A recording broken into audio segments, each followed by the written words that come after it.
15वीं भारतीय छात्र संसद के इस मंच पर उपस्थित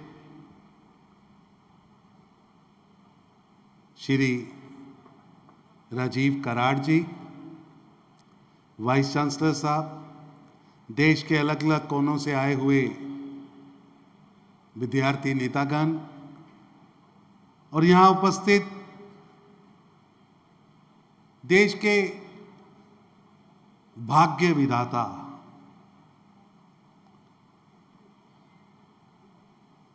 जिनके हाथों से देश का भविष्य लिखा जाने वाला है, ऐसे मेरे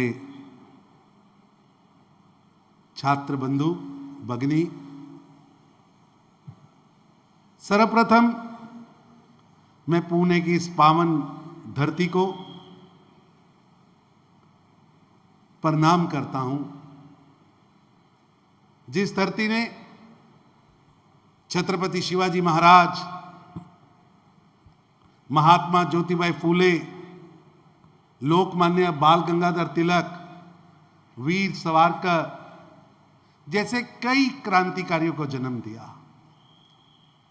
भारत के अंदर कई प्रतिभाएं हैं, जिन प्रतिभाओं के मन मस्तिष्क में पुणे की धरती के लालों की छाप है। ये पुणे का ये संगम निश्चित रूप से मैं देख रहा हूं कि यहां देश के अलग अलग कोनों से आए हुए युवा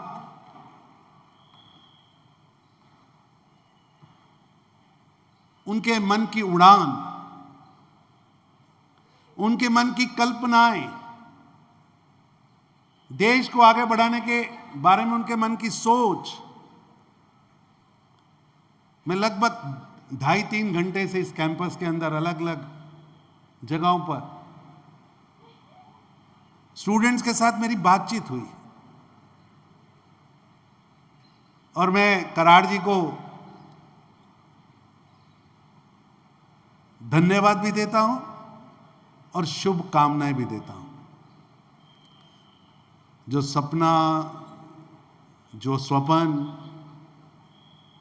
पूज्य पिताजी ने लिया था, आप उसे सार्थक कर रहे हैं। ये बहुत बड़ा कार्य है, बहुत बड़ा कार्य है।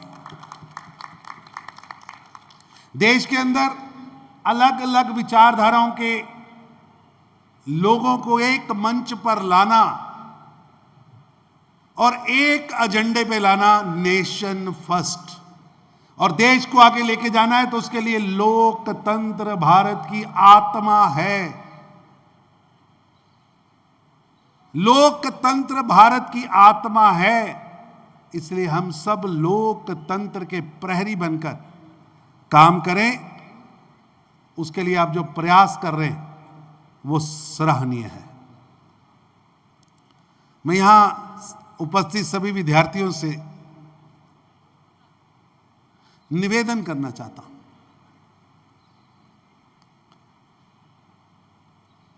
आप पानी के बाहर बैठकर पानी का तापमान नहीं देख सकते, बिना गिले हुए नहा नहीं सकते। देश के सामने चुनौतियां हैं, निश्चित रूप से चुनौतियां हैं, लेकिन वो चुनौतियों के लिए अपने आप को कौन प्रस्तुत करेगा?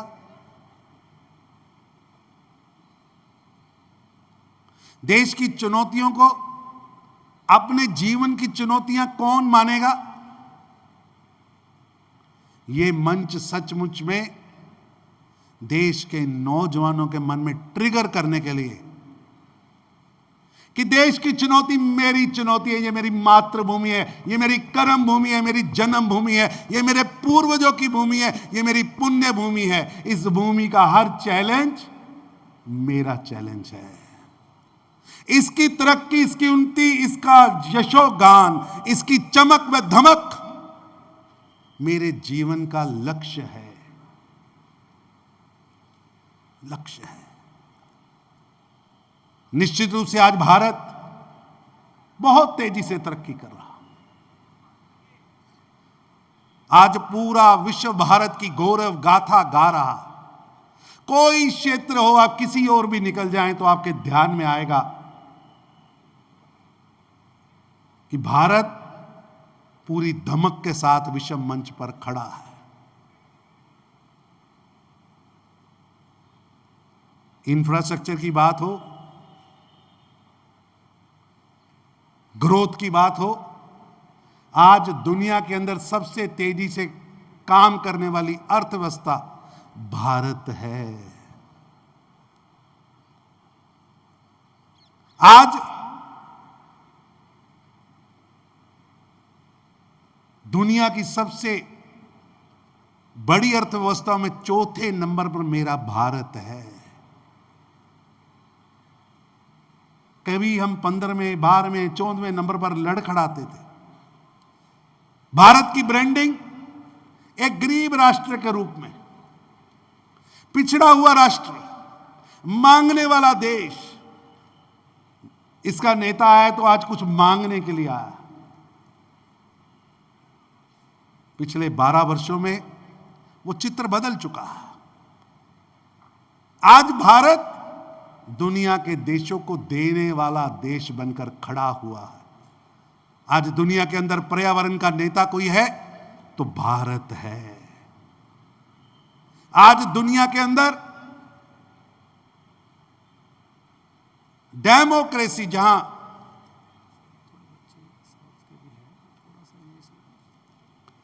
आज दुनिया के अंदर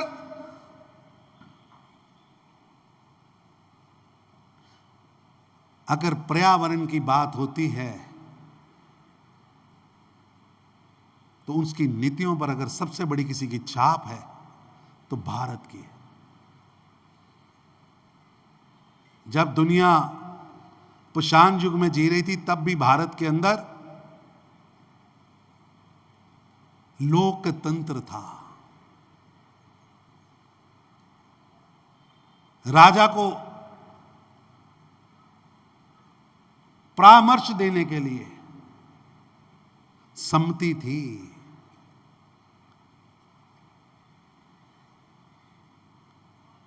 देश कैसे तय काम करेगा, जनप्रतिनिधि थे। और दुनिया के अंदर अगर भारत के बारे में कहें तो वर्ल्ड की सबसे पुरानी डेमोक्रेसी में भी दुनिया की दादी और नानी अगर कोई देश है तो मेरा भारत है। और आज भारत तरक्की की रफ्तार पर आगे बढ़ रहा है। आज विश्व का कोई देश हो, कोई महाद्वीप हो, वो भारत के साथ जुड़ना चाहता है, भारत के साथ चलना चाहता है, भारत को समझना चाहता है, भारत की ग्रोथ के साथ अपने देश की ग्रोथ जोड़ना चाहता है। चाहे अमेरिका हो, चाहे यूरोपियन कंट्रीज हो, चाहे एशियन कंट्रीज हो, आज पूरे विश्व के अंदर भारत की छवि और भारत की चमक और धमक आपको स्पष्ट दिख रही है। वो अमेरिका का होडी मोदी हो, या मेडिसन स्क्वायर हो, या मिडल ईस्ट की यात्राएं हो, या भारत का पक्ष हो, चाहे रूस और यूक्रेन का युद्ध हो, भारत का पासपोर्ट और भारत का डीएनए आज उसको सम्मान पूरा विश्व दे रहा है। लेकिन भारत का नौजवान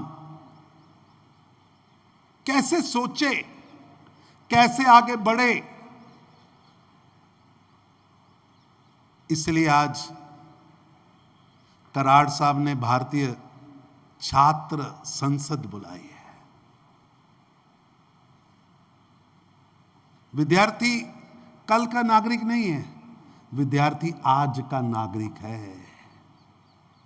देश की समस्या और समस्या के सामने आने वाली चुनौती, दोनों के हल के लिए कोई प्रस्तुत है तो देश का नौजवान है। और मित्रों, आज का युग आप जैसे छात्र नेताओं के लिए एक स्वर्णिम युग की तरह, आज पूरे विश्व के अंदर अपॉर्चुनिटीज कहीं सबसे ज्यादा है तो भारत के पास है। आगे बढ़ने का मौका कहीं है तो भारत के पास है। वर्ल्ड की सबसे बड़ी मार्केट किसी के पास है तो भारत के पास है। वर्ल्ड के अंदर सबसे बड़ी इंडस्ट्रियल रेवोल्यूशन किसी के पास है तो भारत के पास है। इसलिए मेरी आप सबसे, जो भारतीय छात्र संसद के अंदर देश के अलग अलग कोनों से लोग आए हैं, जो विद्यार्थी आए हैं, उनसे मैं निवेदन करूंगा कि ऐसे लगातार दिल्ली के अंदर एआई समिट हो रहा, पूरी दुनिया की एआई इंडस्ट्री, यानी जो भविष्य के लिए काम करने वाली इंडस्ट्री है, उसके बड़े बड़े टाइकून दिल्ली में आकर बैठे हैं। विश्व की एक ऐसी एआई समिट हो रही है, नहीं तो इससे पहले की समिट देखिए हजारों लोग आते थे।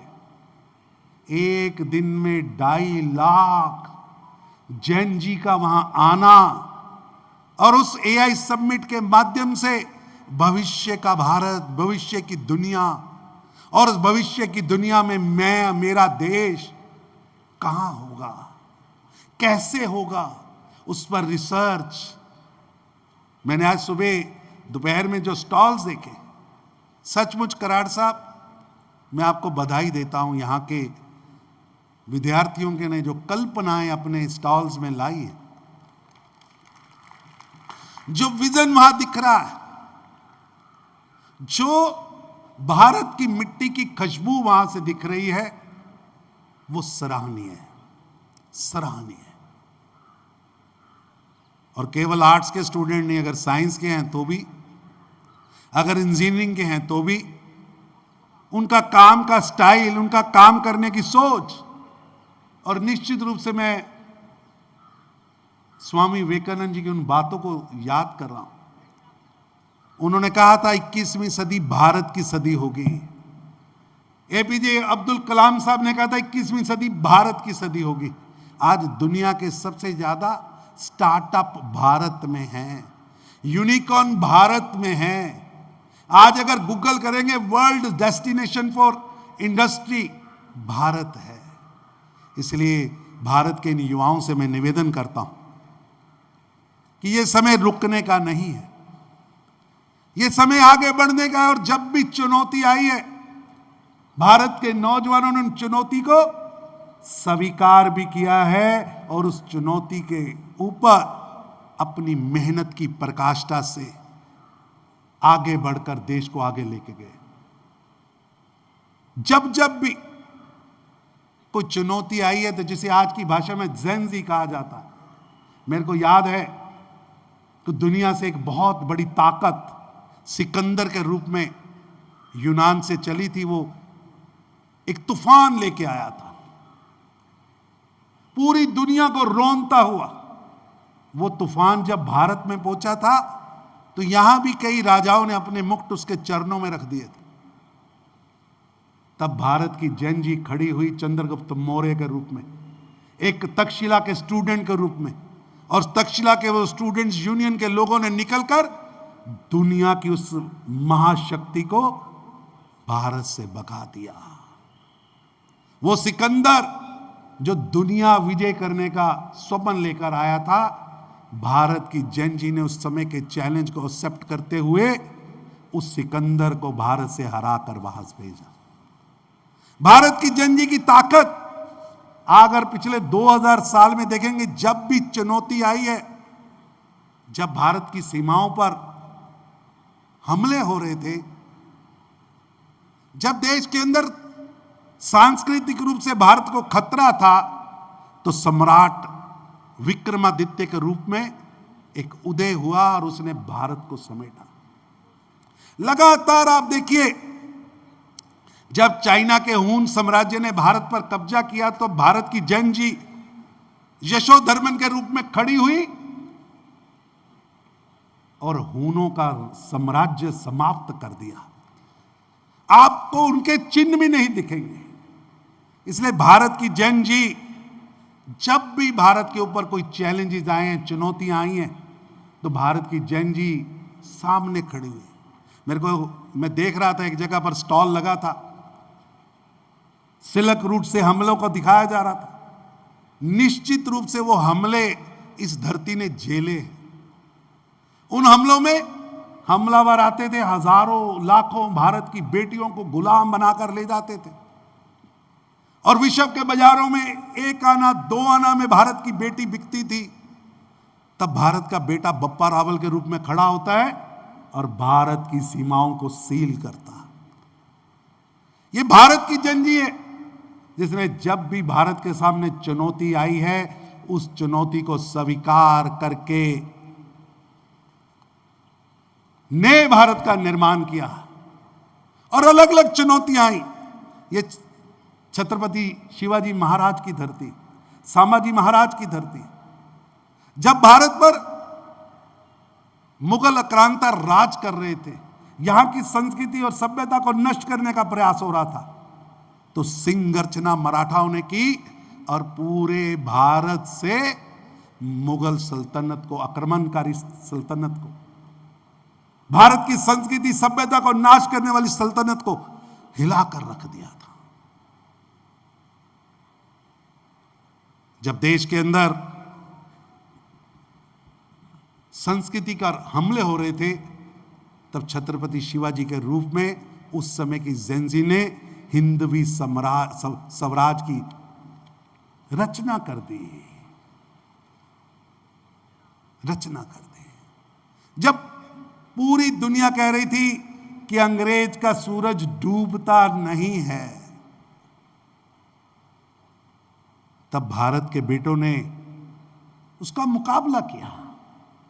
वो 1757 का सन्यासी स्वतंत्रता संग्राम हो, जहां वंदे मातरम कहकर नौजवान निकले और अपने देश के लिए काम किया, या 1857 का स्वतंत्रता संग्राम हो, जहां मंगल पांडे, तांत्या टोपे, नानाजी के नेतृत्व में भारत ने उस सूर्य को, जो सूर्य अस्त नहीं होता था, उसको चुनौती दी। और 1947 एक 90 साल का फिर एक संघर्ष, चाहे वो भगत सिंह हो, राजगुरु हो, सुखदेव हो, चंद्रशेखर आजाद हो, रामकुमार बिस्मिल हो, सुब्रमण्यम भारती हो, सुभाष चंद्र बोस हो या महात्मा गांधी हो, देश की जनजी ने भारत का भाग्य और मेरा भाग्य एक है, और भारत की आजादी ही मेरा भाग्य है, इस चुनौती को लेकर निकले। मैं सोचता हूं, कभी 1942 अंग्रेजों भारत छोड़ो आंदोलन की शुरुआत हुई, और ऐसा समय था जब अंग्रेज ताजा ताजा द्वितीय विश्व युद्ध जीत के आया था।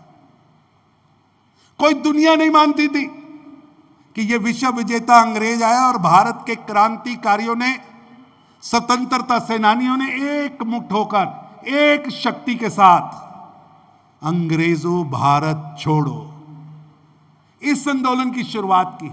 और मित्रों, जो द्वितीय विश्व विजेता था, उसको 5 साल 5 दिन के अंदर, 9 अगस्त 1942 अंग्रेजों भारत छोड़ो आंदोलन की शुरुआत हुई। उसके 5 साल 5 दिन के अंदर जब पूरा भारत एक ही लक्ष्य को लेकर लगा, विश्व विजेता अंग्रेज को भारत से जाना पड़ा, अंग्रेज को जाना पड़ा। एक लंबी यात्रा लड़कर हम आए। देश के सामने चुनौती थी 60s के दशक में कि सप्ताह में एक दिन का अनाज नहीं, तो भारत की जेंजी किसान के रूप में सामने आई। जय जवान जय किसान, और अनाज के भंडार भर दिए। 65 का युद्ध, 71 का युद्ध, करगिल की युद्ध, दुनिया की सबसे टफेस्ट फाइट। लेकिन इन सब के बीच में कई पड़ाव आए। हर पड़ाव भारत का नौजवान आगे आया और उन पड़ावों को दूर करके उसने देश की तरक्की में पार्टिसिपेट किया। इसलिए मेरा आपसे निवेदन है कि आज भारत की जेन जी को देश के प्रधानमंत्री नरेंद्र मोदी जी ने लाल किले से कहा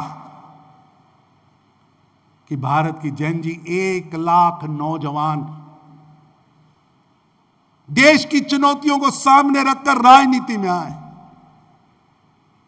1 लाख नौजवान जिनकी राजनीतिक पृष्ठभूमि नहीं, ऐसे 1 लाख नौजवान आगे आए और देश की भागदौड़ समेटे ताकि देश की डेमोक्रेसी और मजबूत हो सके। और मैं आप सबसे निवेदन करता हूं, यहां बैठे देश के अलग अलग जिलों से, अलग अलग प्रांतों से, अलग अलग गांवों से आए छात्रों से मैं निवेदन करता हूं और आह्वान करता हूं, आइए एक बड़े लक्ष्य को लेकर आज की जेन जी को विकसित भारत का संकल्प लेकर आगे बढ़ना होगा, आगे बढ़ना होगा। और विकसित भारत में कान पक गए, जब से हम स्टूडेंट थे तो सुनते आते थे विकासशील भारत, तीसरी दुनिया भारत, पिछड़ा हुआ देश भारत। आज देश के प्रधानमंत्री ने एक संकल्प लिया कि जब देश आजादी की 100वीं वर्षगांठ मनाएगा, यानी 2047 देश जब 100वीं वर्षगांठ मनाएगा तो भारत विकसित भारत होगा। यह विकसित भारत का संकल्प पूरा करने के लिए देश के नौजवानों को, देश की जेन-ज़ी को आगे आना पड़ेगा। देश की तरक्की की स्पीड को बढ़ाने के लिए, स्केल को बढ़ाने के लिए देश के नौजवानों को देश की राजनीति में आना चाहिए। इसलिए मैं आप सबको, प्रधानमंत्री के उस आह्वान को कि देश की इन चुनौतियों को सामने रखकर, विकसित भारत के संकल्प को सामने रखकर, एक बड़े एम को सामने रखकर देश का हर नौजवान कदम से कदम मिलाकर आगे बढ़े। और जो सपना प्रधानमंत्री मोदी जी ने लिया, जो संकल्प मोदी जी ने लिया है, विकसित भारत का संकल्प, दुनिया की सबसे तगड़ी शक्ति बनने का संकल्प, विश्व गुरु बनने का संकल्प, दुनिया को मानवता के रास्ते पर लाकर चलने का संकल्प निश्चित रूप से वो पूरा करना है। तो देश के इन 1 लाख नए नेता निकल कर बाहर आए, हर फील्ड में एक ही सोच, नेशन फर्स्ट, एक ही संकल्प विकसित भारत, एक ही सोच, एक ही दिशा, लगातार 2047 तक मेहनत की हम प्रकाष्ठा करें। ये हमारी मातृभूमि है, ये हमारी कर्म भूमि है, ये हमारे पूर्वजों की भूमि है, ये हमारी मातृभूमि, हमारा भारत है। इसकी तरक्की, विश्व में इसकी चमक व धमक बढ़े।